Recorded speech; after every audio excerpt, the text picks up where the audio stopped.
Être critiqué au travail est un moment compliqué à gérer, surtout lorsque cela est fait sans votre présence et que vous en prenez connaissance par la suite, directement ou indirectement.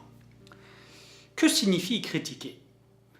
Cela vient du grec krinein, je ne sais pas si je le prononce correctement, qui signifie discerner, juger. Ce verbe a donné par extension le mot kritikos, qui désigne celui qui juge de la littérature.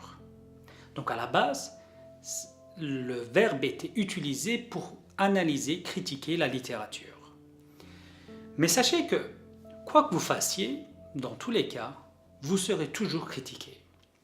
Cela me fait penser à cette image que vous avez certainement vue sur les différents réseaux sociaux. On y voit quoi? On y voit deux personnes, propriétaires d'un âne, se faire critiquer par deux autres individus. Dans le premier cadran, les deux personnes se déplacent en étant sur l'âne. La critique, ils vont l'achever cet âne.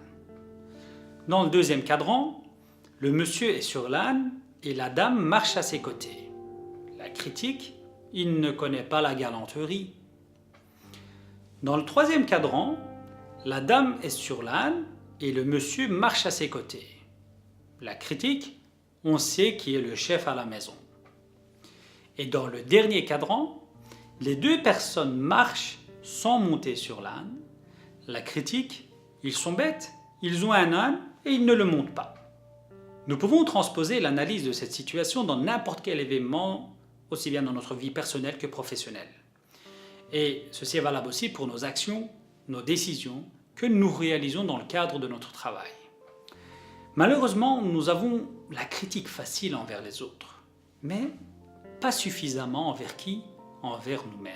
Nous pouvons avoir plusieurs questions lorsque nous envisageons de critiquer, comme par exemple, qu'aurait-on fait à la place?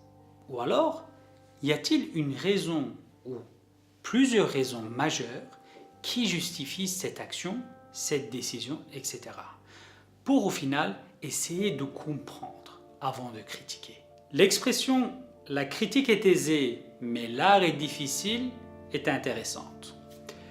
Sa signification, il est facile de critiquer ce que font les autres, mais il est plus compliqué, plus difficile de le faire soi-même et que de nombreuses personnes ont la critique facile et jugent la façon de faire les autres. Cependant, réaliser ces choses est beaucoup moins aisé qu'il n'y paraît. Mais une question fondamentale. Pourquoi critiquer? Et si on le comprend, peut-être par ouverture d'esprit, par une sorte de curiosité et d'éveil intellectuel, par un désir pédagogique de servir de guide pour essayer donc de solutionner un problème, ou alors, totalement le contraire, par orgueil, par prétention, pour se mettre en avant, se faire valoir en imposant sa critique. Cela peut aussi se traduire en étant une personne à caractère aigri et toujours insatisfait. En tout cas, je dirais même dans tous les cas, des critiques incontrôlées sont en effet la meilleure façon de se faire des ennemis et de se faire mal voir au sein du travail. Lorsqu'on analyse le sens du mot critique, le sens commun qui est utilisé généralement par tout le monde est quoi? Est l'aspect négatif. Je m'explique. C'est-à-dire, c'est le fait d'émettre des jugements défavorables d'une façon systématique ou alors occasionnelle en ne s'attachant à relever que les défauts et les imperfections. Mais malheureusement, nous oublions le premier sens qui est le fait d'exercer son intelligence à démêler, à décrire, à décrypter le vrai du faux, le juste de l'injuste, le bon du mauvais, par un examen raisonné et objectif en vue d'estimer la valeur de l'être ou de la chose qui est soumise à l'examen. Donc, c'est quoi? C'est examiner, analyser, apprécier et donc en finalité commenter tout en intégrant notre honnêteté intellectuelle.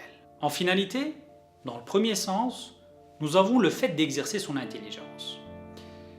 Appliquer le premier sens n'est possible que si l'intelligence qui guide et oriente toutes les autres formes d'intelligence est intégrée, c'est-à-dire l'intelligence spirituelle.